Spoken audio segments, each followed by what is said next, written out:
మిల్లెట్తో మనం దోశలు చేసుకుంటాము, మిల్లెట్తో రైస్ కూడా తిన్నాము, పోతే ఇడ్లీలు కూడా చేసుకున్నాం. కానీ ఇప్పుడు ఊతప్పం నా స్టైల్లో చూద్దామండి. టేస్ట్ చాలా బాగుంటుంది. మనం వన్ సైడ్ కాల్చుకుంటాం కాబట్టి క్రిస్పీగా క్రంచీగా చిన్నలైనా పెద్దలైనా చాలా ఎంజాయ్గా తింటారు.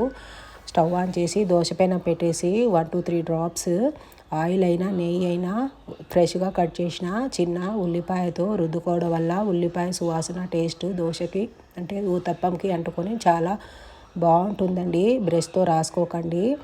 ఇలా రాసుకున్న పెనం మీద కొంచెం మిల్లెట్ పిండి రుద్దేసుకొని నువ్వులు, కట్ చేసిన క్యారెట్, పచ్చిమిర్చి చేయితో ఇలా ఉల్లిపాయలు నలిపేసి ఏదైనా పల్లీల చట్నీతో అయినా అల్లం చట్నీతో అయినా సర్వ్ చేసుకొని తినేయడమే. ఎంతో టేస్టీ అయిన మిల్లెట్ ఊతప్పం చాలా బాగుంటుందండి.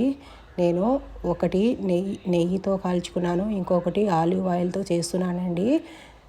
ఇలా పల్లీల చట్నీతో సర్వ్ చేసుకొని టేస్టీగా బ్రేక్ఫాస్ట్ని ముగించేయచ్చండి. ఎంతో టేస్టీ అయిన ఊతప్పం రెడీ.